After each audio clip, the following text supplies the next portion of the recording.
حضرت لوط علیہ السلام کے نام سے جانا جاتا ہے۔ اس ٹائٹل تلے آج ہماری گفتگو ان پہ ہوگی: لوط علیہ السلام کے ابتدائی حالات، لوط علیہ السلام کا سدوم میں قیام، سدوم پہ عذاب کا واقعہ، سدومی عمل کے نقصانات، بائبل میں تحریف، حضرت لوط کا واپس جیروسلم آنا اور آپ کا مزار مبارک۔ آئیے گفتگو جو ہے وہ شروع کرتے ہیں۔ اسم لوط جو ہے یہ عربی نہیں ہے، اضافت اور بنا اضافت کے قرآن مجید میں یہ 27 مرتبہ آیا ہے، تو یہ منصرف ہے، یعنی آسان سمجھا دوں تو انگلسائزڈ ہے، یعنی دوسری زبان سے عربی نے اڈاپٹ کیا ہے، اسے لیا ہے۔ یہ منصرف ہے دو سبب کی وجہ سے، یہ نحو والے سمجھیں گے۔ یہ 3 حرفی ہے اور بیچ کا ساکن ہے، یہ ایک سبب بنا، اور دوسرا یہ علم ہے، علم نام کو کہتے ہیں۔ اب ان کو لوط کیوں کہا جاتا ہے؟ آپ کو بہت ساری باتیں مل جائیں گی، لیکن میرے نزدیک ان کی حضرت ابراہیم علیہ السلام سے محبت کی وجہ سے انہیں لوط کہا جاتا ہے۔ ابراہیم علیہ السلام ان سے شدید محبت کرتے تھے اور یہ ابراہیم علیہ السلام سے شدید محبت کرتے تھے۔ حضرت لوط علیہ السلام نے ابراہیم علیہ السلام کے رسول ہونے کی پہلے تصدیق کی۔ اللہ فرماتا ہے سورۃ العنکبوت آیت نمبر 26، فآمن لہ لوط۔ یہاں آمنہ کا معنی صدقہ ہے۔ حضرت لوط علیہ السلام نے سب سے پہلے آپ کے رسول ہونے کی تصدیق کی۔ حضرت لوط علیہ السلام جو ہیں یہ ابراہیم علیہ السلام کے بھتیجے ہیں۔ انہوں نے سب سے پہلے حضرت سارہ کے بعد، چونکہ وہ وائف ہیں، ابراہیم علیہ السلام کا ساتھ دینے کا وعدہ کیا۔ ابراہیم علیہ السلام نے آبائی وطن چھوڑا، مصر کی جانب روانہ ہوئے تو یہ ساتھ تھے۔ مصر سے کنعان کی طرف روانہ ہوئے تو یہ ساتھ تھے، لیکن رستے میں جب جورڈن آیا، اردن جسے کہتے ہیں، جورڈن آیا تو آپ کو سدوم کی طرف رسول بنا کر بھیج دیا گیا۔ رسول کی جو زندگی ہوتی ہے نا، وہ اپنی نہیں ہوتی، زندگی تو ہماری بھی اپنی نہیں ہوتی، لیکن رسول جو ہوتا ہے اس کا ہر لمحہ، ہر عمل جو ہے وہ اوپر سے آرڈر آتا ہے۔ تو اس لیے سٹوریز نہیں بنانا، نو نو نو نو، یہ رسول بنا کر بھیجے گئے اس کی طرف، سدوم کی طرف، تو یہ راہی میں رک گئے۔ باقی جو آپ کو لڑائی کا واقعہ ملتا ہے ابراہیم اور لوط کے بندوں کے درمیان، وہ تحریف ہے کہ تم شمال میں جاؤ گے تو میں جنوب میں جاؤں گا، تم جنوب میں جاؤ گے تو میں شمال میں جاؤں گا۔ حقیقت یہ ہے کہ آپ کو شہر سدوم کی طرف رسول بنا کر بھیجا گیا۔ سورۃ الصافات آیت نمبر 133، وَإِنَّ لُوطًا لَّمِنَ الْمُرْسَلِينَ۔ بے شک لوط علیہ السلام پیغمبروں میں سے تھے۔ اب مصر سے آ رہے تھے، ابراہیم علیہ السلام کو کنعان کا حکم ہوا اور حضرت لوط علیہ السلام کو سدوم میں ہی رک جانے کا حکم ہوا۔ یہ اس وقت سدوم جو ہے، ساڑم جسے بولتے ہیں، سدوم جو ہے 5 بستیوں اور 5 لاکھ بندوں پر مشتمل تھا۔ سب سے مشہور منڈی، سرسبز و شاداب علاقہ تھا۔ بڑے علاقے 2 تھے، سارم اینڈ گمورا، ہماری زبان میں اسے سدوم اور عمورہ کہتے ہیں۔ تو یہ سدوم میں رک گئے۔ یہ سدوم جو ہے یہ بروزن فعول ہے، اس کا معنی ہوتا ہے الندم مع غم۔ وہاں اس دور میں بہت سبزہ ہوتا تھا، وہاں ایک ایسا پودا تھا، اس کے پتے گرین جو اکثر اسی کلر کے ہوتے ہیں، پھول اس پہ مگر مختلف رنگوں کے لگتے تھے۔ ایک ہی پودے کے اوپر مختلف رنگوں کے پھول، تو اسے سدوم کہتے تھے اس پودے کو۔ ہو سکتا ہے اس کے نام پہ شہر کا نام بھی سدوم رکھ دیا گیا۔ کچھ لوگوں کا کہنا ہے کہ سدوم ایک قاضی صاحب کا نام تھا، یہ غلط ہے، تسامح ہے، کیونکہ شمس العلوم نے لکھا ہے کہ قاضی کا نام سزوم تھا، زال کے ساتھ۔ یہ شہر سدوم ہے، دال کے ساتھ۔ اللہ تعالیٰ نے حضرت لوط علیہ السلام کی تعریف کرتے ہوئے کہا سورۃ الانبیاء آیت نمبر 74 پہ، وَلُوطًا آتَيْنَاهُ حُکْمًا وَعِلْمًا۔ لوط علیہ السلام ہم نے ان کو حکمت دی اور علم دیا. حکمت سے مراد اب نبوت لے لو یا حکمت سے مراد دنائی کی باتیں لے لو، یہ تو نبوت کے ساتھ پارٹ اینڈ پارسل ہے. علم و حکمت یہ جو صدومی قوم ہے اس کی طرف رسول بنا کر بھیجے کہ تبلیغ کرو. یہ لوگ گندے کام کرتے تھے اور تھے بھی وہ بہت بدترین. یہ نہیں ہوتا نا کہ ایک آدمی کے اندر ایک جرم ہے تو کوئی صفت ہو نہیں، بدترین گناہگار. کانت تعمل الخبائث انہم کانوا قوم سوء فاسقین. اب گندے کام کیا تھے؟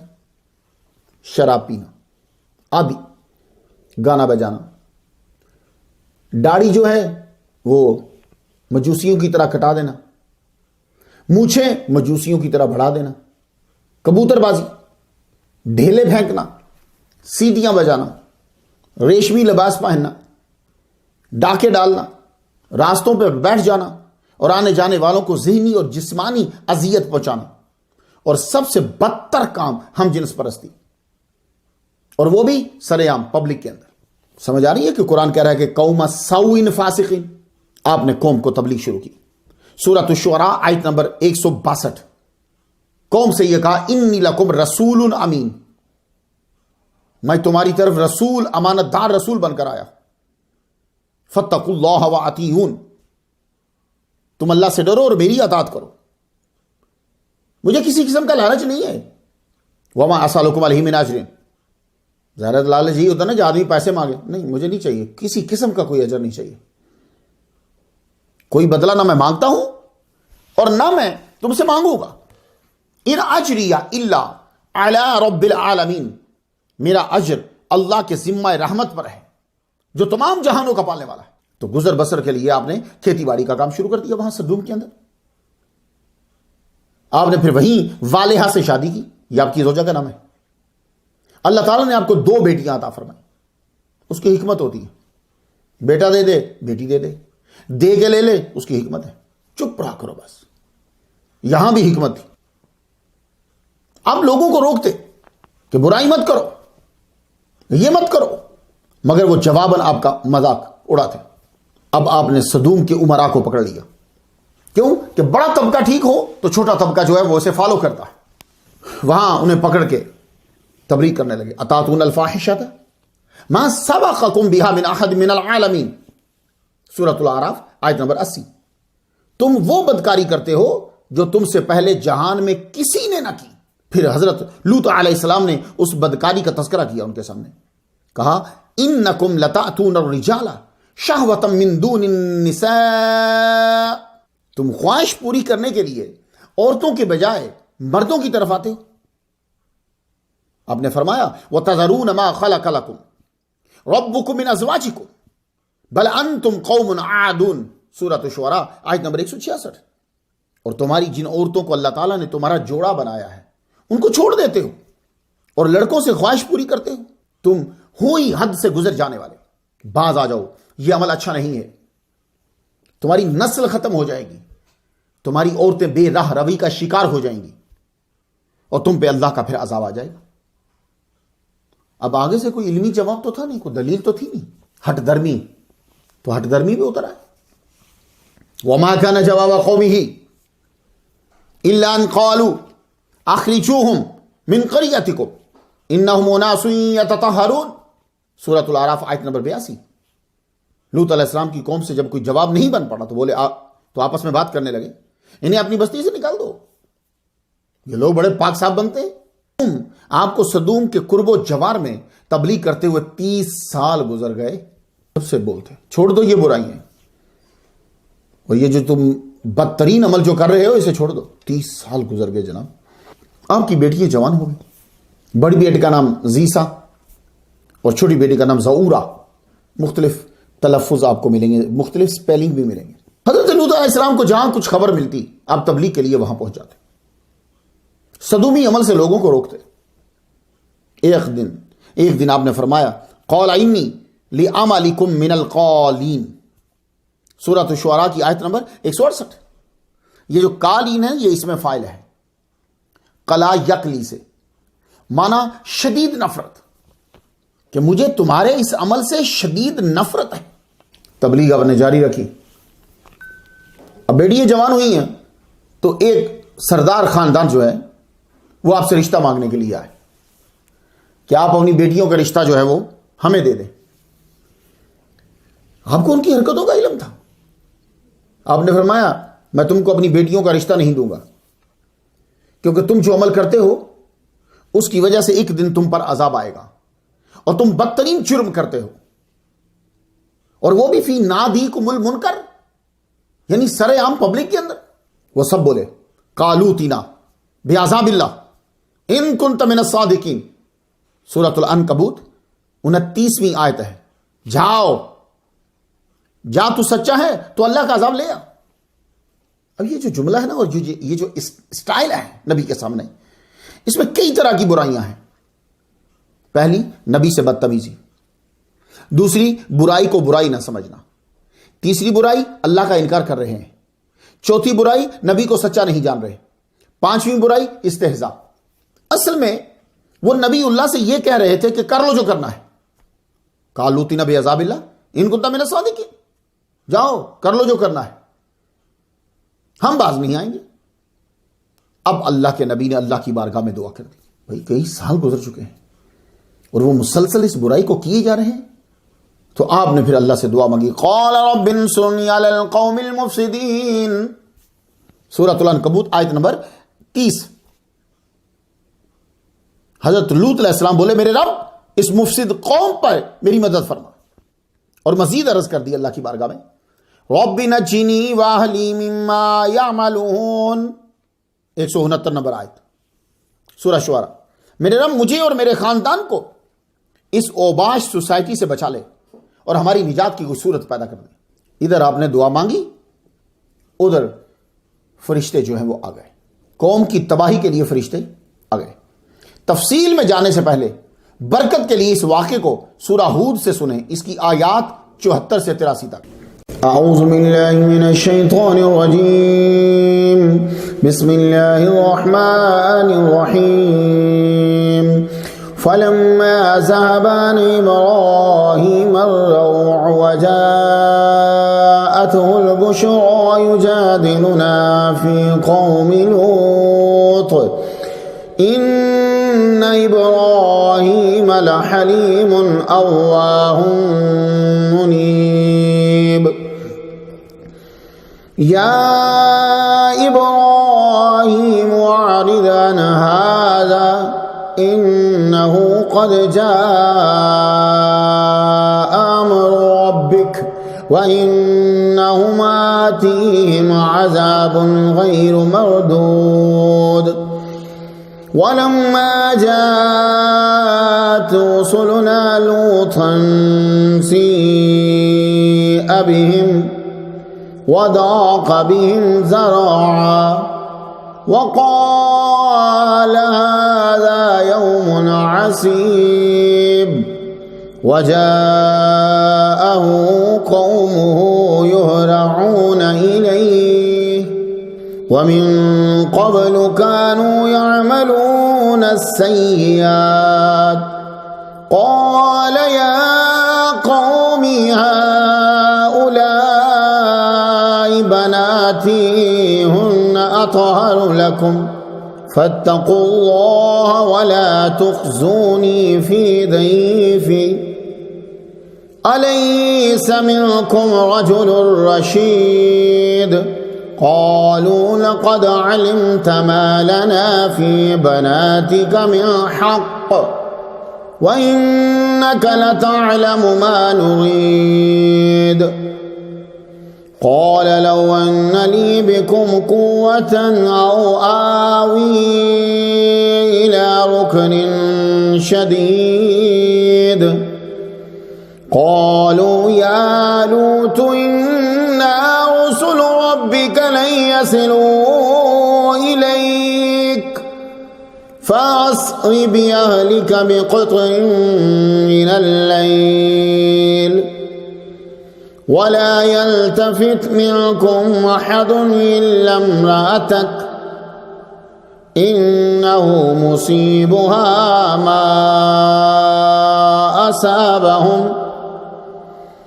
إن موعدهم الصبح أليس الصبح بقريب فلما جاء أمرنا جعلنا عاليها سافلها وأمطرنا عليها حجارة من سجيل منضود مسومة عند ربك وما هي من الظالمين ببعيد. فرشتوں نے جانا صدوم تھا حضرت لوط علیہ السلام کے پاس، مگر وہ پہلے حضرت ابراہیم علیہ السلام کے پاس آئے کنعان میں. ان کے پاس کیوں آئے؟ میں نے آپ کو واقعات میں بتایا نا، پیچھے جو سٹوری سنی آپ نے، وہ پہلے ادھر آئے ہیں کنعان، پھر گئے ہیں صدوم. ان کے پاس کیوں آئے؟ وجہ یہ تھی کہ حضرت ابراہیم علیہ السلام بھی وہاں جایا کرتے تھے تبلیغ کرنے کہ تم اس عمل سے باز آ جاؤ، اللہ کی عبادت کرو. اور دوسری وجہ آپ بہت حلیم تھے، اللہ کو معلوم تھا کہ یہ عذاب پہ راضی نہ ہوں گے، یہ دعا کریں گے کہ یا اللہ چھوڑ دے، یا اللہ معاف کر دے، عذاب ٹالنے کی دعا کریں گے. اور پھر ان کو فکر لوط علیہ السلام کی، وہ بھتیجے ہیں کیونکہ یہ بہت ان سے محبت کرتے، وہ ان سے بڑی محبت کرتے، تو تسلی دینے کے لیے تورا میں لکھا ہے کہ 2 فرشتے، یہ تحریف ہے. کیوں؟ اس لیے کہ انا ہے، مرسلون ہے، یہ دونوں بتا رہے ہیں کہ فرشتے 2 نہیں ہیں، 2 سے زیادہ ہیں. صبح کے وقت 3 یا 12 فرشتے ابراہیم علیہ السلام کے پاس آئے. 162 نمبر سٹوری پہ تفصیل بیان کر آیا ہوں. ابراہیم علیہ السلام نے فرشتوں سے پوچھا اصل بات بتاؤ، آئے کیوں ہو؟ تو وہ بولے اِنَّا أُرْسِلْنَا إِلَىٰ قَوْمِ لُوط، سورہ ہود آیت نمبر 70، ہم قوم لوط کی طرف بھیجے گئے ہیں. آپ نے پوچھا فَمَا خَطْبُكُمْ أَيُّهَا الْمُرْسَلُونَ، سورۃ الزاریات آیت نمبر 31، اے رسولو تمہارا وہاں جانے کا مقصد کیا ہے؟ تو انہوں نے کہا اِنَّا مُهْلِكُوا أَهْلِ هَٰذِهِ الْقَرْيَةِ إِنَّ أَهْلَهَا كَانُوا ظَالِمِينَ، سورۃ العنکبوت آیت نمبر 31، اس بستی والوں کو ہم ہلاک کرنے والے ہیں، یقیناً یہاں کے رہنے والے گناہگار ہیں. مقصد ریزن دونوں بتا دی. ابراہیم علیہ السلام تو آپ کو معلوم ہے کہ اللہ تعالیٰ قرآن مجید میں فرما چکا ان ابراہیم لحلیم اواہ منیب، ابراہیم علیہ السلام بردبار ہیں، حلیم ہیں، رونے والے ہیں، نرم دل ہیں. تو کیسے چپ رہے تھے آپ؟ یجادلون فی قوم لوط، لوط علیہ السلام کی قوم کے بارے میں آپ اب گفتگو فرمانے لگے فرشتوں سے. یہاں ایک بات بڑی مشہور ہے، ہمارے کتابوں کتب میں بھی ہے، اس کی اصل جو ہے وہ بائبل ہے، سب نے وہیں سے لی ہوئی ہے. ظاہر ہے وہ چاہے تمہاری تاریخ کی کتاب ہو یا تفسیر کی کتاب ہو، پرانی ان سے تو پرانی بائبل ہے نا. تو یہ بات آپ کو وہاں ملے گی. ابراہیم علیہ السلام خود ہی ان سے پوچھتے ہیں اگر کسی بستی میں 300 مومن ہو کیا وہ بستی ہلاک ہوگی؟ جبریل علیہ السلام نے کہا نہیں. ابراہیم علیہ السلام سے 40 مومن ہوں اگر تو کیا وہ بستی ہلاک ہوگی؟ جبریل علیہ السلام کہنے لگے نہیں، آپ تعداد گھٹاتے جا رہے ہیں، شاید اللہ کی طرف سے حکم آ جائے، معافی نامہ آ جائے. آخر تعداد 5 تک رہ گئی. جبریل علیہ السلام سے پوچھتے ہیں کہ اگر کسی بستی میں 5 مومن ہیں تو کہنے لگے پھر بھی عذاب نہیں آئے گا. دیکھا مومن کی کتنی فضیلت ہے مسلمانوں، 5 مومن بھی ہوں. تو ابراہیم علیہ السلام کہنے لگے تو جہاں تم جا رہے ہو وہاں تو لوط علیہ السلام ہے. ان فیہا لوطا، سورۃ العنکبوت آیت نمبر 29، وہاں لوط علیہ السلام ہے. فرشتوں نے کہا ہمیں معلوم ہے کون مومن ہے، آپ فکر نہ کریں. لَنُنَجِّيَنَّهُ وَأَهْلَهُ إِلَّا امْرَأَتَهُ، ہم ان کو بھی نجات دیں گے، بچا لیں گے، ان کی بیٹیوں کو بھی بچا لیں گے مگر ان کی بیوی کو نہیں. تو یہ ٹوٹل کتنے بنے؟ یہ ملا کے 3 بنے. تو 5 مومن ہوں تو بھی عذاب سے بچ جائیں گے. تو یہ 3 ہیں، 5 نہیں. تو اللہ کی طرف سے پھر ابراہیم علیہ السلام کو یہ حکم آیا یا ابراہیم عارض ھذا، ابراہیم علیہ السلام آپ گفتگو مت کیجئے، اِنَّهُ قَدْ جَاءَ أَمْرُ رَبِّكَ، آپ کے رب کا حکم جو ہے وہ صادر ہو چکا ہے۔ وَإِنَّهُمْ آتِيهِمْ عَذَابٌ غَيْرُ مَرْدُودٌ، سورہ ہود آیت نمبر 76۔ ان پر نہ ٹالنے والا ضرور عذاب آنے والا ہے۔ یہ فرشتے نون کنعان میں تھے اور آفٹر نون جا اترے جا کر یہ سدوم میں۔ بھئی ان کو کون سی سواری کی ضرورت تھی؟ ادھر سے اڑے وہاں جا ظاہر ہوئے۔ اس وقت حضرت لوط علیہ السلام اپنی کھیتی میں کام کر رہے تھے، یہ سیدھا ان کے پاس ظاہر ہو گئے۔ یہ خوشخبری ہے ان کسانوں کے لیے جو بیچارے کھیتوں میں اپنی زندگی گزار دیتے۔ کسان کا بڑا احسان ہوتا ہے، وہ بیچارہ صبح جاتا ہے، زمین کے سینے کو پھاڑتا ہے، بیج کو رکھتا ہے، اور یہ جو ٹیبل آپ کے سجے ہوئے ہوتے ہیں اس بیچارے کا پسینہ شامل ہوتا ہے اس کے۔ فرشتوں نے جو روپ دھارا ہے وہ کون سا؟ نوخیز لڑکوں کا،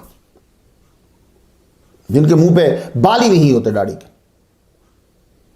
حضرت لوط علیہ السلام ان کو وہاں دیکھتے ہی پریشان ہو گئے، یہ لڑکے ادھر کدھر آ گئے؟ میری قوم تو ہم جنس پرست ہیں۔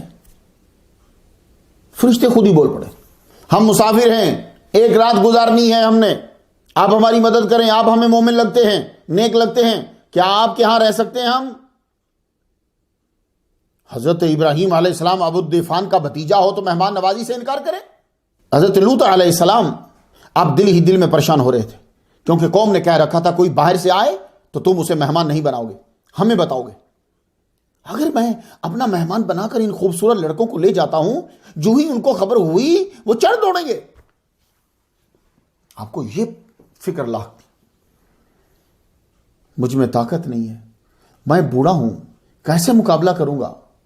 میرا خاندان بڑا نہیں ہے، 2 بیٹیوں کے علاوہ کوئی مومن بھی نہیں ہے۔ آپ نے 3 مرتبہ اشارہ کنایا سے سمجھانے اور بتلانے کی کوشش کی انہیں، یہاں نہ رکو، چلے جاؤ۔ آپ نے ان سے کہا میں آپ کو 1 رات کے لیے گھر رکھ لیتا ہوں، مگر یہ قوم ایک فعل بد کی عادی ہے۔ یہ سن کے بھاگ جائیں۔ پھر راہ میں کہا یہ گندی عادت ان کے اندر گھس گئی ہے، مگر پھر بھی وہ پیچھے نہیں ہٹے۔ گھر کا دروازہ آ گیا، حضرت لوط علیہ السلام اب رونے لگ گئے، بولے اب میں کھلے لفظوں میں تمہیں کہتا ہوں یہ قوم بہت بری قوم ہے، سب مخلوق سے بدتر ہے، روئے زمین پر اس بستی سے بدتر کوئی بستی نہیں ہے، آپ فوراً چلے جاؤ۔ مگر فرشتے گھر کے اندر داخل ہو گئے، کچھ نہ بولے۔ اب گھر آئے مہمان کو کون نکالے، اور وہ بھی نبی؟ حضرت لوط علیہ السلام نے فوراً دروازہ بند کر لیا کہ کسی کو خبر نہ ہو۔ مگر تجوری جو ہے وہ خود چور کو جا کے خبر دے دے تو دولت کیسے محفوظ رہے؟ آپ کی بیوی جو ہے وہ سدومی ہے، کیونکہ آپ نے وہیں شادی کی تھی۔ اس نے جا کر بتا دیا انہیں کہ خوبصورت لڑکے آئے ہوئے ہیں، ایسے خوبصورت اور خوشبودار لڑکے میں نے پہلے کبھی نہیں دیکھے۔ قرآن یوں بتلاتا ہے، آپ پڑھیے سورۃ الحجر کی آیت نمبر 67، وَجَاءَ أَهْلُ الْمَدِينَةِ يَسْتَبْشِرُونَ، شہر والے خوشیاں مناتے ہوئے آئے۔ اب ذرا سوچئے، ان کی مینٹیلٹی دیکھیے۔ سورہ ہود کی آیت نمبر 78 پہ بات واضح ہوئی، وَجَاءَهُ قَوْمُهُ يُهْرَعُونَ إِلَيْهِ وَمِن قَبْلُ كَانُوا يَعْمَلُونَ السَّيِّئَاتِ، آپ کی قوم دوڑتی ہوئی آئی، یہ پہلی دفعہ نہ تھا، وہ پہلے ہی بدکاریوں میں مبتلا تھے۔ انہوں نے آتے ہی دروازہ پیٹنا شروع کر دیا، لڑکے ہمارے حوالے کرو۔ آپ دروازہ نہیں کھول رہے، اوباش کٹھے ہو رہے ہیں، سورج غروب ہو گیا، فرشتے آرام سے بیٹھے ہوئے ہیں، نہ عقدہ کھول رہے ہیں نہ زبان کھول رہے ہیں، بس دیکھ ہی رہے ہیں کہ ہو کیا رہا ہے۔ اس کی وجہ کیا تھی؟ وہ حجت تمام کر رہے تھے، وہ دیکھ رہے تھے کہ یہ کیا کر رہے ہیں اور نبی ان کے لیے کیا الفاظ بول رہا ہے۔ جو رات بھیگنے لگی ان کی بدتمیزی بڑھنے لگی، زور زور سے دروازہ پیٹنے لگے۔ آپ نے ان سے کہا چلے جاؤ۔ قال ان هؤلاء ضيفي فلا تفضحون، سورۃ الحجر آیت نمبر 68۔ یہ لوگ میرے مہمان ہیں، تم مجھے رسوا نہ کرو۔ واتقوا اللہ ولا تخزون، حجر 69۔ اللہ سے ڈرو، مجھے رسوا نہ کرو۔ وہ بولے اولم ننہک عن العالمین، کیا ہم نے تجھے دنیا بھر کی ٹھیکیداری سے منع نہیں کر رکھا کہ سب کو تو نے پناہ نہیں دینی؟ وہ مسلسل اصرار کرتے رہے، لڑکے ہمارے حوالے کرو۔ آپ کی ہر طرح سے کوشش تھی یہ واپس چلے جائیں، رات ہی کی تو بات ہے، صبح تو ویسے ہی یہ روانہ ہو جائیں گے، مگر صدومی جانے کا نام ہی نہیں لے رہے تھے۔ آپ سے اسی خاندان نے، جو آگے تھا نا، اسی خاندان نے ایک دفعہ آپ کی بیٹیوں کا رشتہ مانگا تھا اور آپ نے انکار کر دیا تھا، لیکن آج اپنے مہمانوں کی عزت بچانے کے لیے آپ رشتہ دینے پر بھی راضی ہو گئے۔ آپ نے فرمایا میں نے انکار کیا تھا کہ اپنی بیٹیوں کا رشتہ میں تمہیں نہیں دیتا تمہاری بدکاریوں کی وجہ سے، لیکن آج میں تمہیں کہتا ہوں میرے ان مہمانوں کو چھوڑ دو، مجھے رسوا نہ کرو، میں اپنی بیٹیوں کا رشتہ دینے کے لیے تیار ہوں۔ ہائے ہائے، یا قومی ہاؤلاء بناتی، یہ میری بیٹیاں میں تم سے نکاح کرتا ہوں، ہن اطہار لکم۔ یہ جملہ سننے والا ان لوگوں کے لیے جو تحقیق کے شائقین ہیں، ہن اطہار لکم، تمہارے لیے پاکیزہ ہیں۔ اتنا کیوں نہیں کہا کہ یہ میری بیٹیاں ہیں لے جاؤ؟ نہیں، یہ پاکیزہ ہیں، اس پہ غور کیجئے گا۔ تو یہ قرآنی جملہ تبھی صحیح ہوگا جب آپ نکاح کے لیے پیش کر رہے ہو۔ میں نکاح کے لیے راضی ہوں، فاتقوا اللہ ولا تخزونی فی ضیفی، اللہ سے ڈرو اور مجھے میرے مہمانوں کے بارے میں رسوا نہ کرو۔ الیس منکم رجل رشید، کیا تم میں ایک بھی بھلا آدمی نہیں ہے؟ انہوں نے اس بار رشتہ رک کر بولے نہیں۔ اب ذرا قرآن سن لو بھائی، میری کوشش یہ ہوتی ہے، اب جتنی میری اپروچ ہوگی جناب، میری کوشش یہ ہوتی ہے کہ ولی اور نبی ان کے بارے میں کوئی ایسی بات نہ کی جائے جس سے توہین ہوتی ہو، بات اس طرح بیان کرو کہ شان بیان ہوتی ہو۔ اب جن لوگوں کی سٹڈی ہے یہ ہاؤلائے بناتی کے بارے میں، وہ ضرور سمجھ جائیں گے کہ میں کس طرح اسے بیان کر گیا ہوں۔ اب رشتہ دیا، جب انہوں نے آپ کی بار انکار کر، اب انہوں نے انکار کر دیا۔ قرآن سے ذرا سنو، سورہ ہود کی آیت نمبر 79 سے ذرا سنو۔ قالوا لقد علمت ما لنا فی بناتک من حق، وہ بولے یہ تو جانتا ہے اس وقت ہمیں تیری بیٹیوں سے کوئی کنسرن نہیں ہے۔ کہ یعنی یہ تو جانتا ہے کہ اس وقت ہم رشتہ مانگنے نہیں آئے، یہ تو جانتا ہے۔ لقد علمت وَإِنَّكَ لَتَعْلَمُ مَا نُرِيدُ، ہمیں کیا چاہیے تم بخوبی جانتے ہو۔ مہمان اتنا عزیز ہوتا ہے کہ جن کو رشتہ دینے کا انکار کر دیا تھا ان کو رشتہ دے رہے ہیں کہ میرے مہمانوں کی رسوائی نہ ہو۔ اب انہوں نے کہا دروازہ کھول دو ورنہ ہم توڑنے لگے۔ رات بھیگ چکی تھی، اب فرشتے اٹھ گئے، پہلے وہ کارنر میں آرام سے بیٹھے، اب اٹھ کے پاس آئے، حضرت لوط علیہ السلام سے بولے جا کر، اور کسی کے پاس نہیں گئے، ان کی آواز یہی سنیں گے۔ قالوا یا لوط ان رسل ربک لن یصلوا الیک، ہم تیرے رب کے بھیجے ہوئے ہیں، یہ ہرگز آپ کا کچھ نہیں بگاڑ سکتے، ہم تک تو کیا یہ آپ تک بھی نہیں پہنچ سکتے۔ اب دروازہ کھول دیں۔ حضرت لوط علیہ السلام نے دروازہ کھول دیا، تیزی سے وہ لڑکوں کی طرف بڑھے۔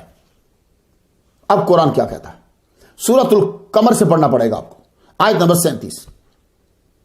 وَلَقَدْ رَاوَدُوهُ عَنْ ضَيْفِهِ فَطَمَسْنَا أَعْيُنَهُمْ فَذُوقُوا عَذَابِي وَنُذُرِ، سدومی قوم نے خبرو لڑکوں کو حاصل کرنے کے لیے لوط علیہ السلام پر ہر طرح کا حربہ استعمال کیا۔ اللہ نے جبریل علیہ السلام کو بولا پر مار، آپ کا پر لگنا تھا، فَطَمَسْنَا أَعْيُنَهُمْ، آنکھیں ہی غائب۔ بعض نے ترجمہ کیا ہے کہ اندھے ہو گئے، بعض نے کہا نشانی مٹ گیا۔ جادوگر جادوگر جادوگر بولتے ہوئے بھاگے، دوڑے، صبح آئیں گے صبح آئیں گے صبح آئیں گے یہ کہتے ہوئے بھاگے۔ وہ جب سب بھاگ گئے تو فرشتوں نے کہا لوط علیہ السلام سے انا منزلون علی اہل هذه القریہ رجزا من السماء بما كانوا یفسقون، سورۃ العنکبوت آیت نمبر 34۔ ہم اس بستی والوں پر آسمانی عذاب نازل کرنے والے ہیں۔ تو فرشتوں نے کہا فَأَسْرِ بِأَهْلِكَ بِقِطْعٍ مِّنَ اللَّيْلِ وَلَا يَلْتَفِتْ مِنكُمْ أَحَدٌ إِلَّا امْرَأَتَكَ إِنَّهُ مُصِيبُهَا مَا أَصَابَهُمْ إِنَّ مَوْعِدَهُمُ الصُّبْحُ أَلَيْسَ الصُّبْحُ بِقَرِيبٍ، سورہ ہود آیت نمبر 81۔ اب اس کا مفہوم کیا ہے کہ آپ فیملی لے کر صبح سے پہلے رات کے حصے میں نکل جائیں اس آبادی سے، لیکن وَاتَّبِعْ أَدْبَارَهُمْ، آپ نے فیملی کے سب سے پیچھے چلنا ہے اور آپ میں سے کوئی مڑ کر نہ دیکھے۔ اس کے کئی مفہوم ہو سکتے ہیں۔ یہ بھی ہو سکتا ہے کہ بس پیچھے کا خیال نہیں کرنا، چلتے جانا ہے، یہ بھی اس کا مفہوم ہو سکتا ہے۔ اور اصلی مفہوم بھی ہو سکتا ہے جو مڑ کر نہیں دیکھنا کہ کیا ہو رہا ہے پیچھے، لیکن مجھے وہ پہلے والا اچھا لگتا ہے کہ پیچھے کی فکر ہی نہیں کرنی، نہ گھر سوچنا، نہ مال سوچنا، نہ پیچھے کون رہ گیا یہ سوچنا، پیچھے کیا ہوا ہے، چل تیزی سے نکلنا۔ مگر آپ کی عورت آپ کے ساتھ نہیں جائے گی، وہی عذاب پہنچنے والا ہے اسے جو سدومی قوم کو پہنچے گا۔ نکلنے کی تیاری کرو، عذاب کا وقت جو ہے وہ صبح ہے۔ لوط علیہ السلام بولے ابھی عذاب دو۔ جبریل علیہ السلام نے کہا کیا صبح قریب نہیں ہے؟ آپ کے ہوتے ہوئے عذاب نہیں آئے گا جب تک آپ بستی سے دور نہ نکل جائیں، اس لیے صبح کا ٹائم رکھا ہے۔ حضرت لوط علیہ السلام نے اپنی بیوی کو فرشتوں کا منصوبہ بتایا ہی نہیں۔ قرآن مجید کہتا ہے کہ کانت من الغابرین، غابر کا معنی ہوتا ہے الماکس، جو ساتھیوں کے چلے جانے کے بعد پیچھے رہ جائے، جی یعنی سارے وہاں سے نکل جائیں اور وہ اسی جگہ پہ رہے جہاں سے وہ چلے تھے۔ ہو سکتا ہے جب اس نے اپنی قوم کے افراد کو اندھے ہوتے ہوئے دیکھا ہو تو ان کے ساتھ چلی گئی ہو، کیونکہ اس کی وفاداری ان کے ساتھ تھی، کیونکہ ان کو اطلاع اسی نے دی تھی، یہ ان کی ہمدرد تھی، مددگار تھی۔ اور یہ نکلے بھی سحری سے کچھ پہلے ہیں، عذاب آیا ہے جب سورج نکلا ہے، اس وقت تک تو آپ آبادی سے نکل چکے تھے، جی۔ اور جو سٹوری بتائی جاتی ہے وہ علاقے کے اندر کی ہے، وہ جو بڑا مشہور ہے نا، وہ آپ اکثر دیکھتے ہیں، وہ بت بنا ہوا ہے اسٹیچو سا، بولتے ہیں یہ لوط علیہ السلام کی بیوی ہے، وہ علاقہ ہے، وہی ہے۔ تو عذاب تو تب آیا جب یہ نکل چکے تھے۔ غور کیجئے ذرا، جو تحقیق شاکین ہے ان کے لیے ہے کہ یہ نکل چکے تھے تو عذاب آیا۔ تو کہہ رہے ہیں کہ جی یہ اسٹیچو ہے، اس نے مڑ کے پیچھے دیکھا تھا، تو پیچھے تو حضرت لوط علیہ السلام ان سب کے پیچھے تھے، ان کے ہوتے ہوئے عذاب آ نہیں سکتا۔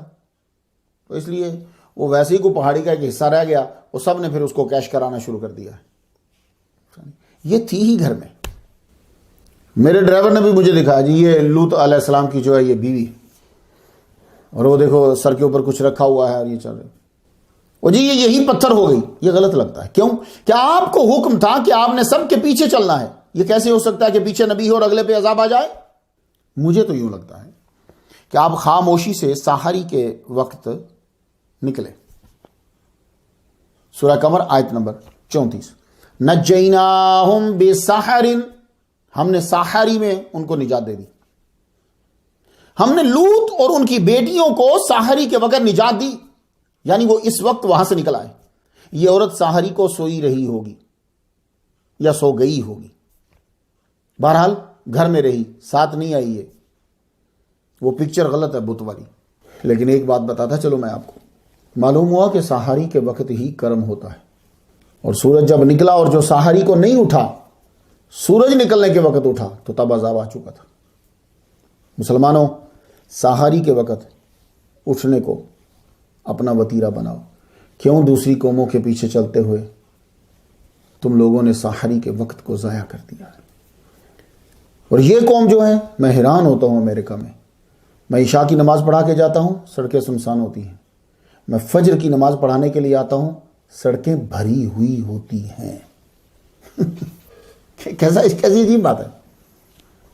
اور ہم پاکستان جب جاتا ہوں تو رات کو نکلتا ہوں تو سڑکیں بھرتی، جو رات جاتی سڑکیں بھرتی جاتی، اور جب فجر کی وقت ہوتا ہے تو سڑکیں خالی ہوتی.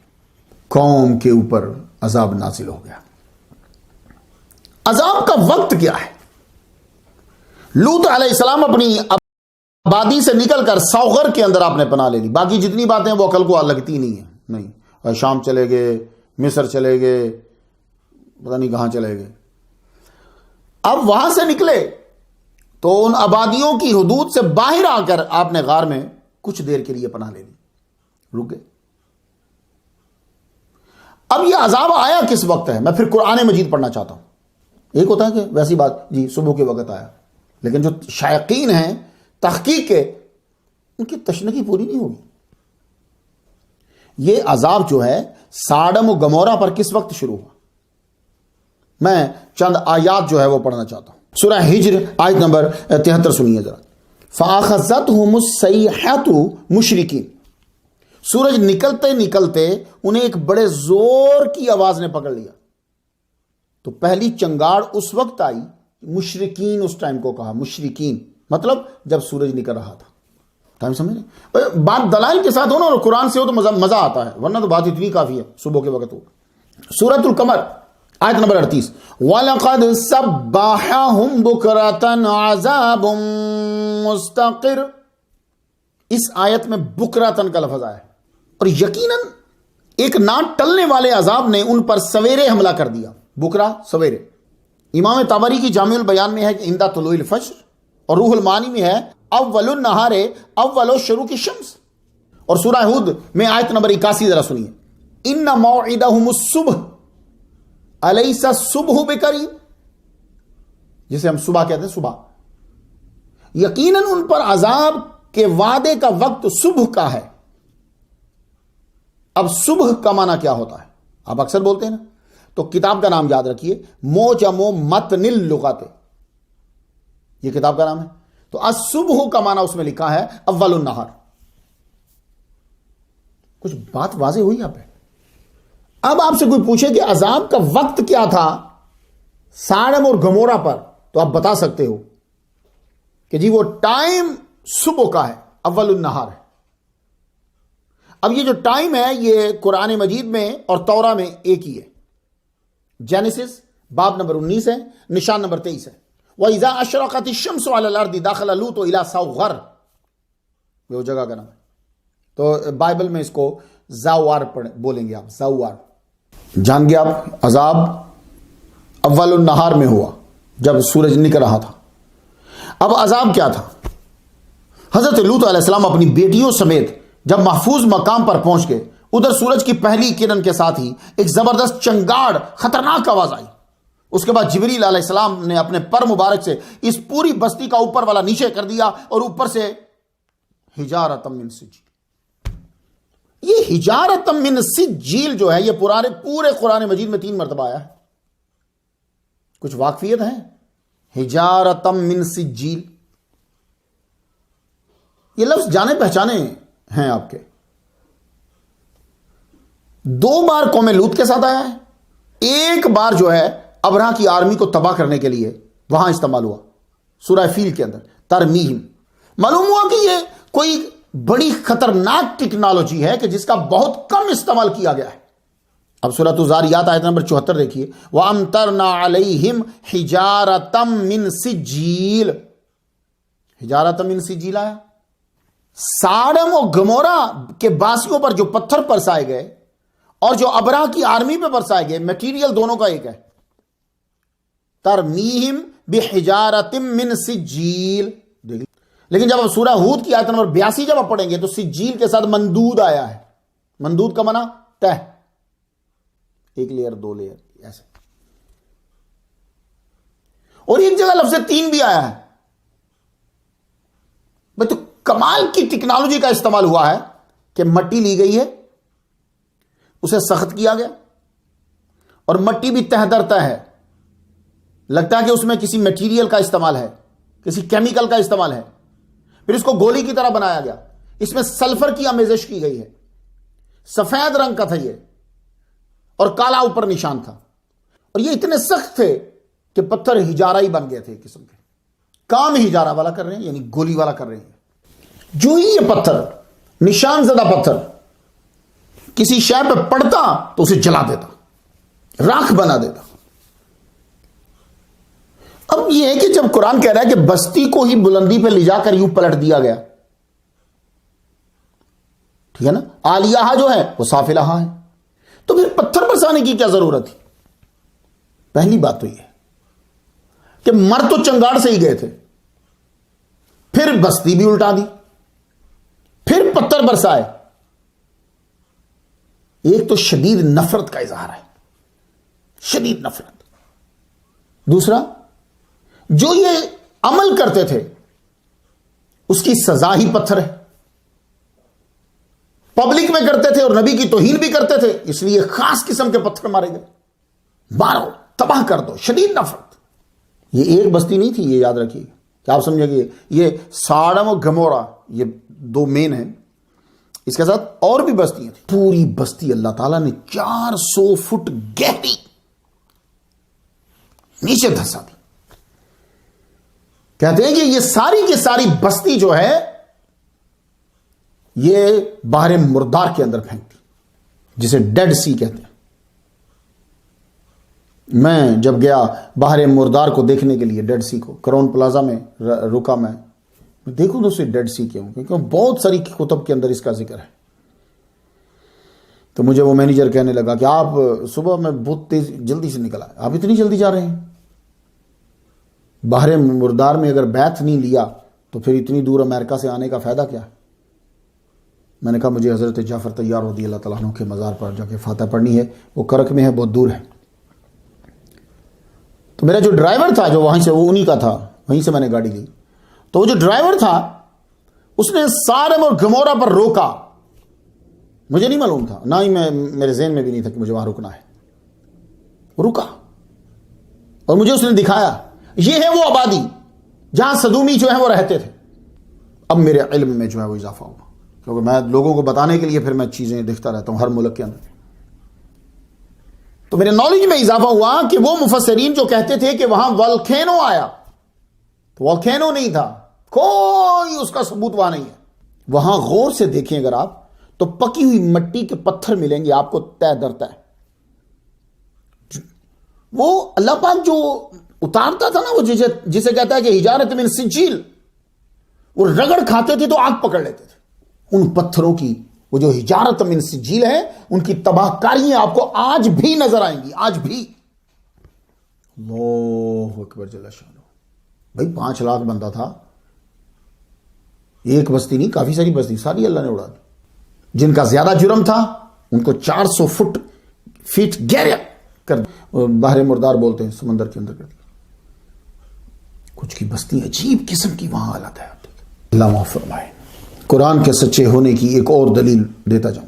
اللہ تعالیٰ نے فرمایا سورۃ العنکبوت آیت نمبر 35 ہے، وَلَقَدْ تَرَكْنَا مِنْهَا آیَةً بَيِّنَةً لِقَوْمٍ يَعْقِلُونَ، اور تحقیق ہم نے لوط علیہ السلام کی قوم کی بستیوں کے نشان، ظاہر نشان اب تک رہنے دیے۔ کن کے لیے؟ عقل والی قوم کے لیے۔ تو میرا ڈرائیور مجھے بتا رہا ہے اور میرے ذہن میں قرآن مجید کی آیت جو ہے وہ گھوم رہی ہے، دیکھو نشان اب تک چھوڑ دیے، دیکھو دیکھو، اور سڑک پاس سے گزرتی ہے، اس دور میں بھی گزرتی تھی جب قرآن مجید کا نزول ہو رہا تھا، تب بھی یہ رستہ تھا ان کا، اور آج بھی رستہ ہے۔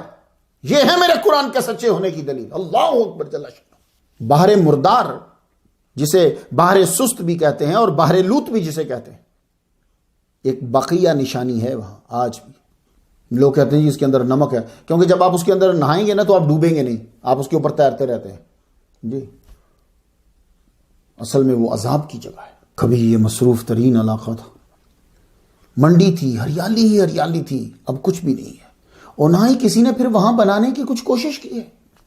یہ اس صدومی عمل کی نحوست، یہ صدومی عمل میں بار بار کہہ رہا ہوں، آپ سمجھ گئے ہوں کہ میں کس عمل کو صدومی عمل کہہ رہا ہوں۔ میں بار بار لوط علیہ السلام کا نام استعمال نہیں کرنا چاہتا۔ ہمارا نبی رسول جو ہوتا ہے ہمارے اللہ کا، وہ بڑا پاکیزہ ہوتا ہے، تو جب میں صدومی عمل کہوں تو آپ سمجھ جائیں کہ میں کس عمل کی بات، ہم جنس پرستی کی بات کر رہا ہوں۔ یہ صدومی عمل جو ہے یہ اب کہاں ہوتا ہے؟ 26 جون 2015 میں امریکہ کی سپریم کورٹ نے ہم جنس پرستی کو جائز قرار دے دیا۔ 2019 میں امریکہ کے اندر 10 میں سے 6 بندوں نے سپورٹ کیا اس قانون کو۔ اس کا مطلب یہ ہے کہ ہم جنس پرست یہاں امریکہ میں میاں بیوی کی حیثیت سے رہ سکتے ہیں۔ استغفر اللہ، استغفر اللہ، استغفر اللہ۔ انگلینڈ میں ہم جنس پرستی صدومی عمل کو جائز مان لیا گیا۔ ایکواڈور، تائیوان، آسٹریا نے 2019 میں، ساؤتھ افریقہ نے 2006 میں اسے لیگل کر دیا۔ 2021 میں 29 ممالک میں صدومی عمل کو لیگل قرار دے دیا گیا۔ یہ صدومی عمل جو ہے اس کا آغاز کہاں سے ہوا؟ تو ساری کائنات کا جو علم جانتا ہے خدا اللہ، اس نے اپنے نبی کو بتایا کہ سارم اور گمورہ کی عوام سے ہی اس کا آغاز ہوا ہے۔ اس سے پہلے پوری دنیا میں کوئی سوچ بھی نہیں سکتا تھا۔ تو صدومی فعل کے فاعل و مفعول بننے کی وجوہات کیا ہے؟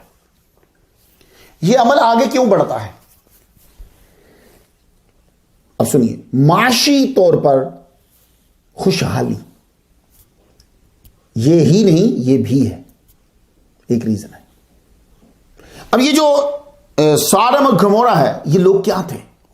آپ ہسٹری پڑھیں، بڑے امیر،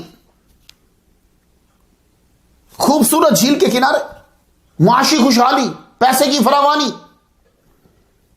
کیونکہ صدوم کہتے ہی اس پودے کو ہیں جس میں کئی رنگ کے پھول اگتے ہیں، ایک پودا کئی رنگ کے پھول۔ یہاں سے اندازہ کیجئے کہ کتنا سرسبز و شاداب علاقہ تھا۔ متفقات کہاں ہے رب نے؟ تو جب معاشی خوشحالی ہو، پانی کا کنارہ ہو، سرسبز و شاداب علاقہ ہو، وہاں عبادت اور روزوں کا تسلسل نہ ہو، تو ایسے علاقے میں پھر کیا ہوتا ہے؟ پھر آدمی عیاشی کے طریقے ایجاد کرتا ہے۔ تو آدمی عیاشی کا دل دادا ہو تو بچے پالنا اسے عذاب لگتا ہے، پھر ان طریقوں کو ڈھونڈتا ہے کہ جسمانی خواہش بھی پوری ہو جائے اور اولاد بھی نہ ہو، اس جھنجھٹ سے دور رہوں میں۔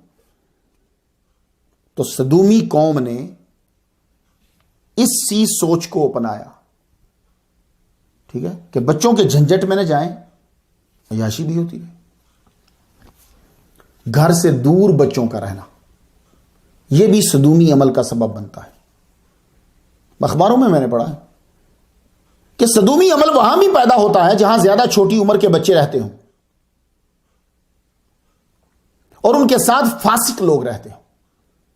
یہ فیکٹری بھی ہو سکتی ہے، کوئی ادارہ بھی ہو سکتا ہے کہ جہاں تعداد ان کی زیادہ ہو جائے۔ تو جہاں بھی نابالغ بچے گھر سے زیادہ دیر باہر رہیں گے، خطرہ زیادہ ہے۔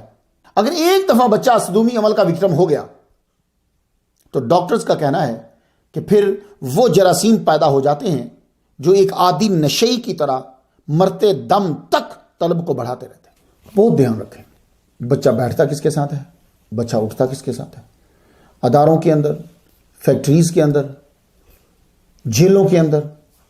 صدومی عمل کی سزا کیا ہے؟ بائبل میں کیا سزا ہے اور اسلام میں ائمہ نے کیا سزا بتائی ہے؟ میں یہ تو نہیں کہوں گا کہ مسلمانوں کے قوانین میں کیا ہے، ائمہ نے کیا بتایا ہے اور بائبل کے اندر کیا ہے، ٹھیک ہے؟ مذہب کو دیکھنا ہوتا ہے ہمیں۔ تو امام احمد فرماتے ہیں، سنن باہقی شریف میں حدیث ہے، اذا اتر رجل الرجلا فہما زانیان۔ ترجمہ سمجھ میں آ گیا آپ کو؟ امام شافعی کا ایک قول ہے، یہ المغنی کتاب کا نام ہے، علی شرح الکبیر، جلد اس کی 10ویں ہے، صفحہ 160 ہے۔ کہتے ہیں کہ رجم کر دو، فرجموہ، یعنی جو اللہ تعالیٰ نے کیا وہی تم کرو۔ ابن ماجہ میں حدیث ہے، البانی نے اسے صحیح لکھا ہے اس حدیث کو، من وجدتموہ یعمل عمل قوم لوط فاقتلوہ الفاعل والمفعول بہ، وہ اس کی سزا قتل، مطلب رجم ہی ہوگی۔ سنن بہقی میں ہے کہ حضرت علی نے حضرت ابوبکر صدیق رضی اللہ تعالیٰ عنہ کی خلافت میں یہ فتویٰ دیا تھا کہ ہم جنس پرستی کی سزا آگ میں جلا دینا ہے۔ سنتے جا رہے ہیں نا آپ سزائیں؟ مسند امام احمد میں ایک حدیث ہے، ان ابن عباس لعن اللہ من عمل عمل قوم لوط، اور یہ 3 دفعہ حضور صلی اللہ علیہ وسلم نے فرمایا۔ مالکیہ مذہب کیا کہتا ہے؟ ان کے مطابق ان حد اللہ الرجم، بکل حال سواء کان سیبا ام بکر. حاشیہ الدسوقی علی شرح الکبیر جلد 34 صفحہ 314 ہے. ہمارے امام اعظم نعمان ابن ثابت فرماتے ہیں کہ تو کہتے ہیں کہ تعزیر ہے اس میں کہ یعنی یہ جج کے اوپر ہے کہ وہ کیا سزا تجویز کرتا ہے. شرح فتح القدیر ابن الحمام جلد 34 صفحہ 15 ہے. امام جعفر صادق فرماتے ہیں کہ حضور صلی اللہ علیہ وسلم نے فرمایا جب ہم جنس پرستی کا عمل ہو رہا ہو تو عرش کانپ جاتا ہے. اب یہ جو باتیں میں نے بیان کی ہیں یہ باتیں پڑھ کر ووٹ لینے والا اسلام کے خلاف نہ شروع ہو جائے. میں ساتھ ہی بتاتا جاؤں کہ یہ عمل کسی مذہب کے نزدیک جائز نہیں ہے. ہندوازم کو دعویٰ ہے کہ ہم بہت قدیم ہیں. چلو انہی سے شروع کر لیتے. صدومی عمل اتنا برا عمل ہے کہ مذہب اس پہ گفتگو کرنا ہی نہیں چاہتا. قرآن مجید میں بھی متعدد جگہ پر اس عذاب کا تذکرہ کیا گیا جو اس کے اوپر عذاب ہوا. یاد رکھیے گا کہ گناہ روکنے کے لیے ماحول کا بھی بڑا اثر ہوتا ہے. جی آپ جتنا مرضی سمجھا رہے ہیں باہر ماحول گندا ہے آپ کی سمجھانے کا کوئی فائدہ نہیں ہوگا. اور اس ماحول کے اندر حکومت بھی شامل ہوتی ہے اور عوام بھی دونوں. تو ہندو ایک مشہور تفسیر ہے اور دفاعی تربیتی کتاب میں اسے کہتا ہوں ستیارتھ پرکاش. یہ سوامی دیانند نے جو ہے لکھی ہے. میرے پاس اس کا نسخہ ہے لیکن میں نے یہ فوٹو شاٹ لیا اس کا. یہ باب 30 ہے ستیارتھ پرکاش 67 صفحہ ہے اس کا. اس پورے پیج کے اندر آپ اسے غور سے پڑھیے. برہمچاری رہنے کا زور دیا گیا. تو یہ برہمچاری کیا ہوتا ہے تو میں زیادہ گفتگو اس ٹاپک میں ڈیٹیل میں نہیں جا رہا. میں لفظ بولتا ہوں تو آگے گزر جاتا ہوں. اب جس کو چاہیے ہوگی وہ خود جا کر ڈیٹیل اسے مل جائے گی تفصیل مل جائے گی. آپ ماشاءاللہ زیادہ سورسز رکھتے ہیں. اب یہ دیکھیے برہمچاری اور برہمچارنی شراب پینے ماس کھانے خوشبودار اشیاء یہ سارا برہمچاری. تو آگے پورا آپ پڑھیے اس کو ذرا تو آپ کو معلوم ہو جائے گا کہ اب یہ برہمچاری جو ہوگا وہ تو عورتوں سے بھی بچے گا. ٹھیک ہے تو اس کو آپ خود ذرا پڑھ لیجیے گا. مجھے یہ بتانا تھا کہ ہندو مذہب کے اندر بھی بہت زور دیا گیا بچو. سکھ مذہب آپ کیا سمجھتے ہو؟ وہ سکھ مذہب کہ جو بھیک مانگنے کو اتنا برا سمجھتا ہے کہ جوتے پالش کر لے گا کیا وہ اس عمل کو اچھا سمجھے گا؟ نہیں کبھی نہیں. 1999 کی بات ہے. میں نیو یارک میں لیکچر دینے گیا تھا. ایک سکھ پتہ میرے منہ سے کیا بات نکل گئی تو مجھے اس سکھ نے سردار نے کہا چٹی اس کی داڑھی تھی. کہنے لگا مولوی جی کوئی بھی مذہب کسی نو پیڑا کم نہیں سکھاتا. یار ہوگا کچھ لوگ اتنی سادگی سے کتنی بڑی فلسفے کی کتابوں کا خلاصہ بیان کر دیتے. کہنے لگا مولوی جی کوئی بھی مذہب کسی نو پیڑی گل نہیں سکھاتا. عیسائی مذہب میں اب آ جائیے کہ عیسائی مذہب کے اندر کیا ہے. 18 سپٹمبر 2008 امریکہ کی اسٹیٹ کیلیفورنیا کے ایک بڑے شہر سیکرامنٹو میں ایک بڑی کانفرنس ہوئی. کانفرنس میں بشپ جیمز سوٹو مشہور ہے اس کی تقریر تھی. ہم جنس پرستی کے خلاف جو ہے اس نے تقریر کر دی لیکن انداز اس کا جیسے ہوتا ہے یہ آج کل کے مولوی کرتے نہیں تقریر پتہ ہی نہ چلے کیا کہہ رہا ہے. تو اس نے اس کے خلاف جو ہے وہ تقریر کی.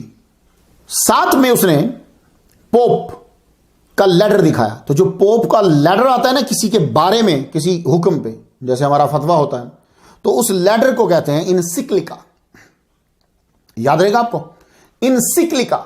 اس لیٹر کا حوالہ دیا. پورا لیکچر اگر آپ نے پڑھنا ہو تو livesitenews.com پہ جا کے پورا لیکچر آپ پڑھ لیجیے.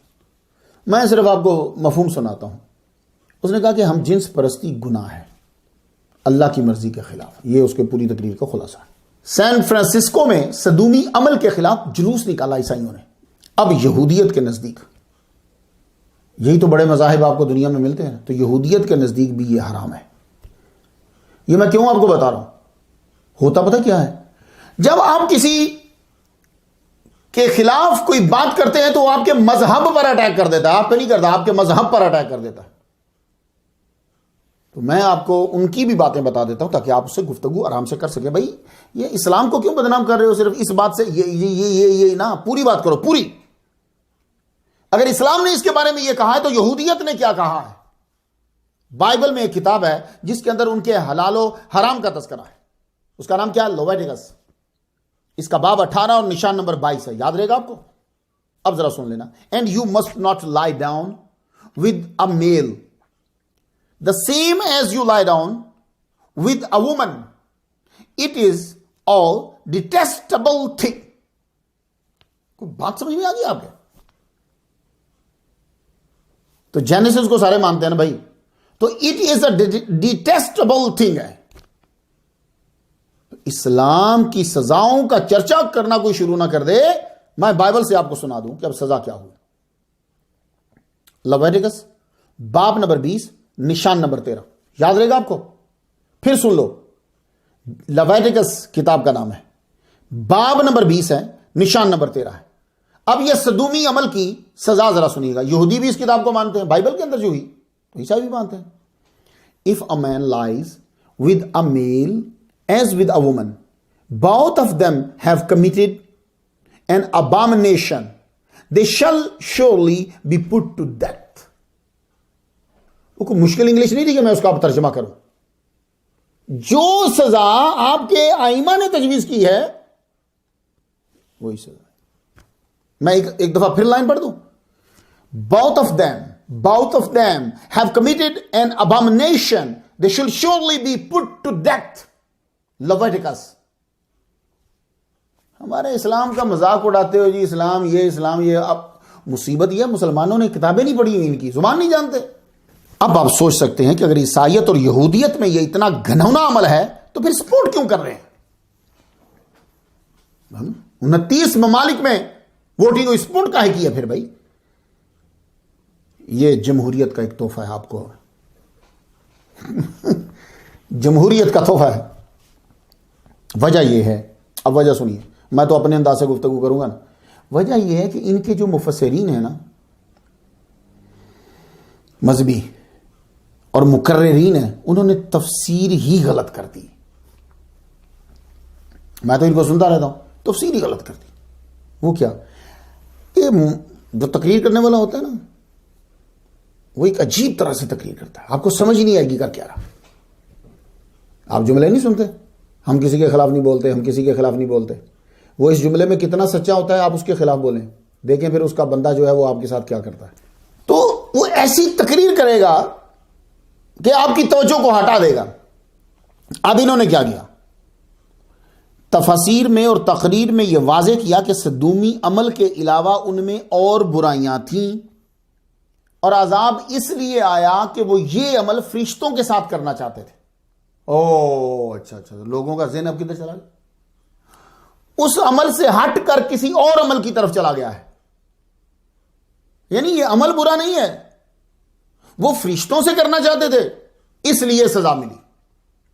یہ تشریح غلط ہے. آگے بھی پتہ نہیں کون بیٹھے ہوئے ہیں بھائی. یہ تو تب صحیح ہوتی تشریح اگر وہ فرشتوں کے پاس جاتے کہ یہ علاقہ فرشتوں کا ہے, یہاں فرشتے رہتے ہیں, پھر بات سمجھ میں آتی. بھائی فرشتے تو خود ان کے پاس آئے ہیں. میری بات آپ سمجھ رہے ہیں؟ یہ جو تحقیق کرنے والا ہے نا وہی بچہ سمجھے گا. بھائی فرشتے تو خود ان کے پاس آئے ہیں. اور پھر سنو, پہلے وہ کنعان آئے ہیں, کنعان سب کچھ بتا کر آئے ہیں, اور صرف بتایا نہیں, اچھی بھلی گفتگو ہوئی ہے, اور بتا کے آ رہے ہیں کہ ہم بستی تباہ کرنے جا رہے ہیں. تو بیچ میں سے اب پھر یہ نکل گیا کہ جی وہ فرشتوں کے ساتھ یہ عمل کرنا چاہتے تھے اس لیے عذاب ہے. نہیں, فرشتے خود آئے ہیں ان کو عذاب دینے, اور وہ پہلے سے ہی من قبل, پہلے ہی سے وہ یہ عمل کرتے تھے. لیکن میں نے یہودیوں کو سنا ہے وہ اسپیشلی جا کر یہ بتاتے ہیں لوگوں کو جو صحیح ہیں کہ یہ عمل خراب ہے, غلط ہے. اور یہ بستی صدومی عمل کی وجہ سے تباہ ہوئی, یہ وہ لوگوں کو بتاتے ہیں. مگر ماڈرن عیسائیت کا کہنا ہے کہ تورا کا حکم واضح نہیں ہے.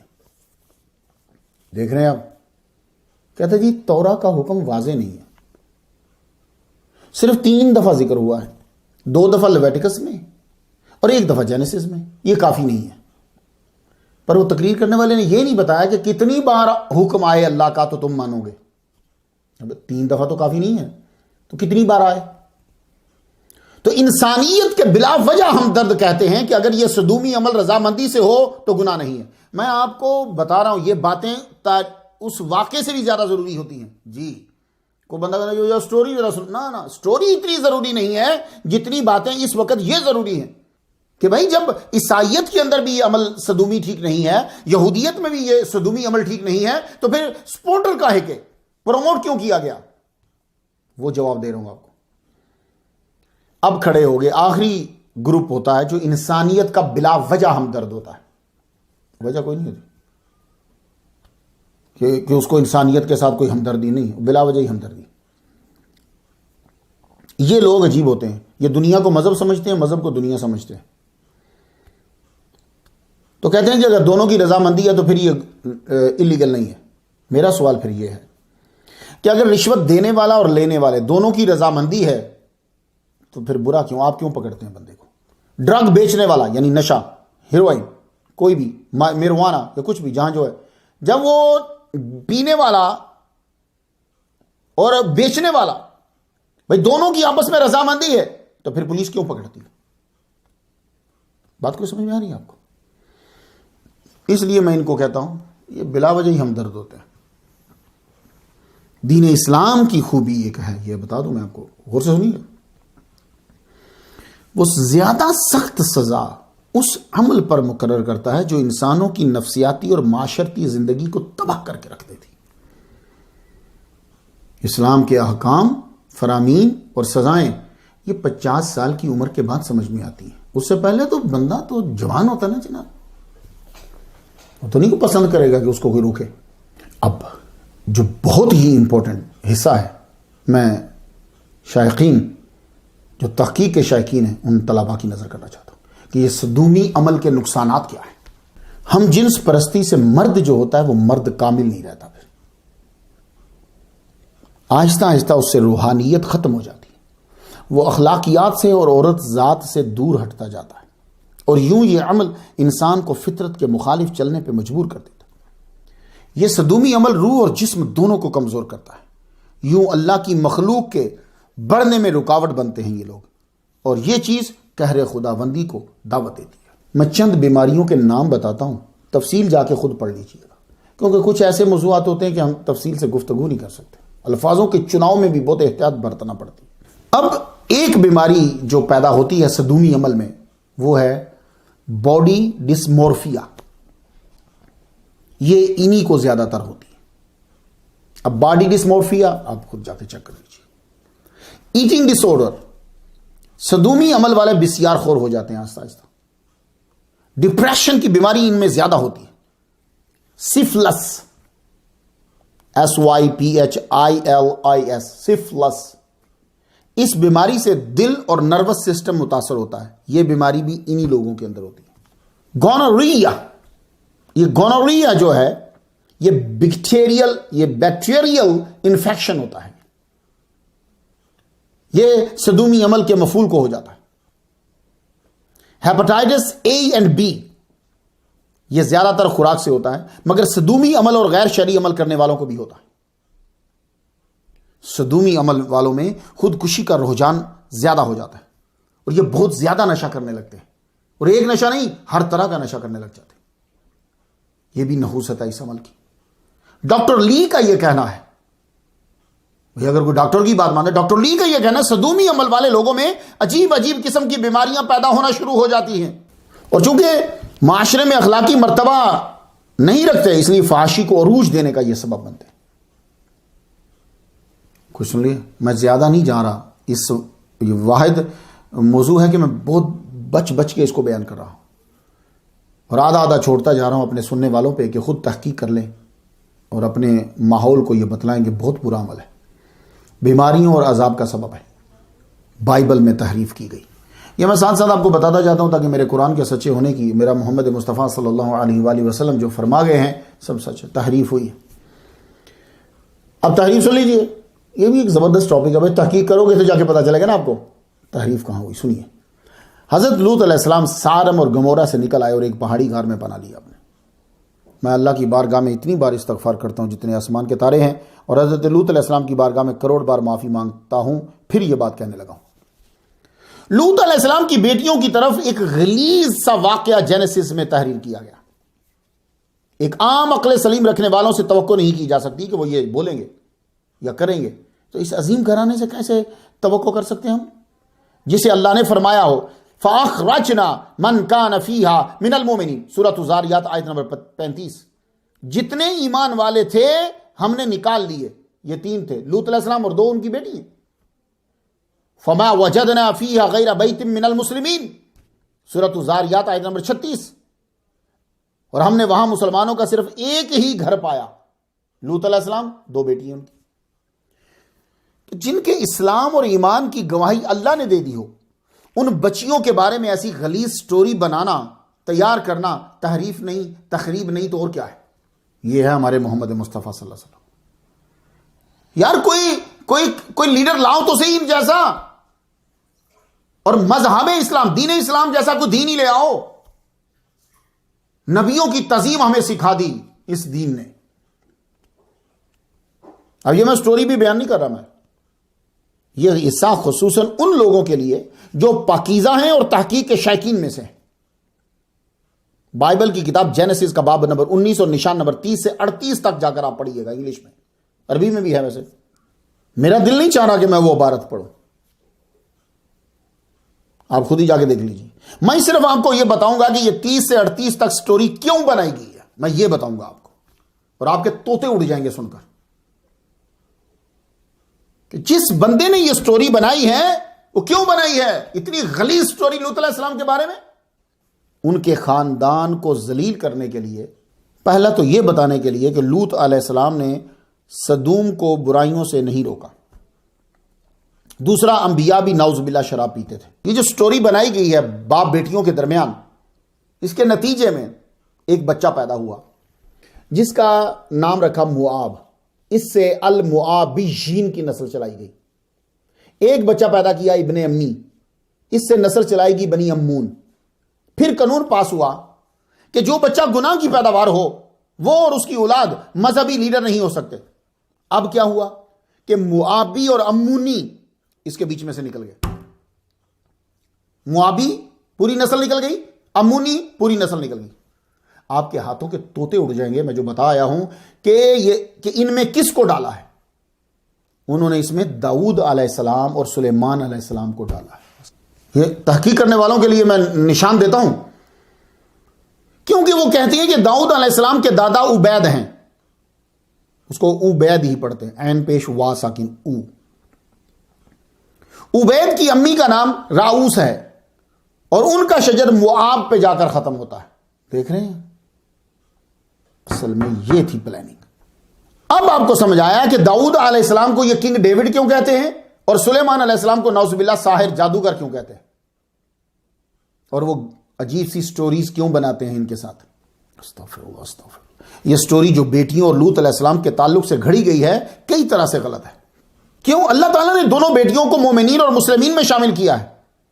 اگر بیوی صرف اس وجہ سے ہلاک ہو سکتی ہے کہ وہ مخبری کرتی تھی، تو مخبری سے بڑا گناہ وہ ہے جو سٹوری میں بیان کیا گیا.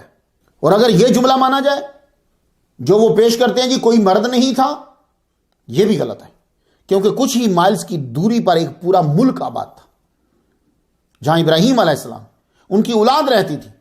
فرشتے پہلے ابراہیم علیہ السلام کے پاس ہی آئے تھے.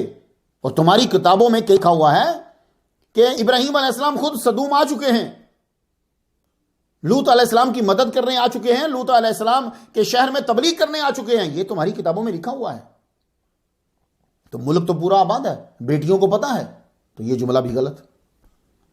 خود بائبل جینیسس کے باب نمبر 19 اور نشان نمبر 28 پہ لکھا ہے ابراہیم علیہ السلام نے سدوم کی تباہی کے بعد دھواں دیکھا. اب ذرا عبارت سنیے گا آپ اس کے اوپر، تاکہ آپ کو معلوم ہو کہ ہمارے محمد مصطفیٰ صلی اللہ علیہ وسلم نے فرمایا کہ تحریف ہوئی ہے. تحریف تبھی پتا چلے گا نا آپ کو جب آپ پڑھو گے. اب سنو ذرا جملہ. Then he, Ibrahim alayhi salam, looked down toward Sodom and Gomorrah and toward all the land of the district and saw a sight. Why? Here thick smoke ascended from the land like the smoke of kiln. سنیں ابراہیم علیہ السلام نے smoke دیکھی ہے. تو تم کیسے کہہ رہے ہو جی کہ انہوں نے کہا کہ کوئی مرد نہیں بچا؟ تو یہ کنعان اور کنعان کی پٹی، یہاں بہت آبادی تھی جناب، لوگ تھے، قبائل تھے. تو جو ابراہیم عذاب سے قبل فرشتوں سے جھگڑ رہے تھے لوط علیہ السلام کے متعلق، تو وہ بعد میں آرام سے بیٹھ گئے ہوں گے؟ حد ہوگی یار. پہلے ان کا نام ہی لوط اس لیے پڑا ہے کہ ان کی دل حضرت ان کی محبت ابراہیم علیہ السلام کے دل سے چمٹ گئی. تو جن کا نام تعلق کے گہرا ہونے کی وجہ سے پڑ رہا ہے، تو یار ابراہیم علیہ السلام ان کو بھول گئے؟ کیا عذاب کے بعد کیا ہوا؟ بھول گئے؟ کوئی فکر ہی نہیں. مجھے کوئی بندہ ملے یا میں سچائی کو جان سکوں یا میں آسمان سے پوچھ سکوں تو میں تمہیں بتاؤں کہ ابراہیم علیہ السلام کتنے پریشان تھے اس وقت کہ لوط کدھر ہیں، لوط کہاں ہیں، ان کا پتہ کرو، ان کی بیٹیوں کا پتہ کرو. لیکن کیا کروں گے، میں پوچھ نہیں سکتا، مجھے معلوم نہیں ہو سکتا. آپ نے دھواں اٹھتا دیکھا، فکر مند ہوئے. اور اللہ کے بندو کیا باتیں بناتے ہو، وہ جی انہوں نے شراب پوری پلا دی اور نشے میں دھت کر دیا. اللہ کے بندو جو نشے میں فل دھت ہو جاتا ہے وہ اس قابل ہی نہیں رہتا کہ وہ کوئی عمل کر سکے، وہ سو جاتا ہے، سب کچھ بھول جاتا ہے. انبیاء کے بارے میں خدارہ انبیاء، اللہ تعالیٰ رحمتیں نازل فرمائے اعلیٰ حضرت عظیم البرکت شام رضا بریلوی رحمۃ اللہ علیہ پر. اس طرح سے انہوں نے ہمیں دین سمجھایا ہے کہ ہم اولیاء کی بھی توہین نہیں کرتے، انبیاء کی بھی توہین نہیں کرتے، ہم وہ لفظ استعمال نہیں کرتے جس سے توہین کا پہلو ہو. یہ تھی ریزن. لیکن مسلمان نہیں سمجھا. حضرت لوط علیہ السلام وہاں سے بیٹیوں سمیت فلسطین میں آئے ہیں. سب سن لیجئے، شام مصر ادھر جانے کی کیا ضرورت ہے؟ یہاں ان کے چچا ہیں، وہ ادھر آئیں. تو فلسطین میں آپ آئے، یہاں آ کر آپ نے اپنی بیٹیوں کی شادیاں کی اور بیٹیوں کی آگے اولاد چلی. اب میرے پاس کیا دلیل ہے کہ آپ فلسطین آئے ہیں؟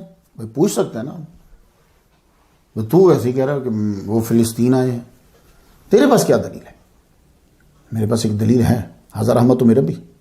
سورۃ الانبیاء آیت نمبر 71 اللہ فرماتا ہے وَنَجَّيْنَاهُ وَلُوطًا إِلَى الْأَرْضِ الَّتِي بَارَكْنَا فِيهَا لِلْعَالَمِينَ. ہم نے ابراہیم علیہ السلام کو اور لوط علیہ السلام کو نجات دی إِلَى الْأَرْضِ الَّتِي، ایسی زمین کی طرف کہ بَارَكْنَا فِيهَا للعالمین، تمام جہانوں والوں کے لیے وہ زمین برکت رکھتی ہے. لو جی فٹ کرو، کون سا ملک فٹ کرتے ہو، کون سی زمین فٹ کرتے ہو، لیکن اس زمین میں دونوں آنے چاہیے، ابراہیم اور لوط علیہ السلام. کرو، عراق، مصر، جارڈن، سیریا، کوئی بھی نہیں کر سکو گے. تو کون سی کرو گے؟ وہی جو میں بتا رہا ہوں، بیت المقدس، فلسطین. کیونکہ اسی زمین کو اللہ تعالیٰ نے معراج کا واقعہ جو ہے وہ ہمیں بتلاتے ہوئے کہا سبحان الذی اسری بعبدہ لیلا من المسجد الحرام الی المسجد الاقصی الذی بارکنا حولہ. تو یہ ہولی سٹی ہے، یہ بیت المقدس کی لینڈ ہے جو بابرکت ہے. ٹھیک ہے جی. تو جب ابراہیم علیہ السلام تشریف لائے ہیں، جب لوط علیہ السلام تشریف لائے ہیں، تو یہ جگہ بابرکت ہے، اللہ تعالیٰ کے علم میں ہے جی. تو یہی زمین بابرکت بنتی ہے. تو اسی طرف آپ آئے، لوط علیہ السلام فلسطین میں. اب جب آپ تشریف لائے ہیں اس کے بعد آپ کی زندگی بہت کم تھی، زیادہ عرصہ نہیں رہا. تب آپ کے کہتے ہیں کہ 175 سال جو ہیں وہ آپ زندہ رہے. یہ بھی ہو سکتا ہے کہ آپ وہاں سے آئے ہوں پھر ابراہیم علیہ السلام کے ساتھ ہی رہتے ہوں، آپ جہاں ان کو بھیجتے ہوں وہاں چلے جاتے ہوں، یا آپ اتنے بوڑھے ہو گئے ہوں. بابا ہمارے پاس کوئی پروف تو ہے نہیں. یہ ملی ہے کہ 175 سال جو ہے وہ آپ نے زندگی گزاری. آپ کی قبر مبارک جو ہے وہ ہیبرون میں. آپ کبھی جائیے، میں تو یہ علاقہ اپنی بار میں آپ کو دکھا بھی چکا ہوں، میں اس علاقے کو بڑا پھرا ہوں. میں نے کہا کسی جگہ بھی کوئی ہاتھ لگ جائے کوئی نبی، ایسی نیت ہی ہوتی ہے نا. تو ہیبرون میں، ہیبرون سے مشرق کی طرف یہ ویسٹ بینک میں ہے آپ کا مزار، ایک مسجد کے اندر ہے. گورنمنٹ اور لوگوں کا زیادہ دھیان لگتا ہے کہ وہاں نہیں ہے، اس لیے میں نے دیکھا بہت بوسیدہ ہے. آپ کی دونوں بیٹیوں کا جو مزار ہے وہ آپ کے مزار سے مشرقی جنوب کی طرف. تو ایک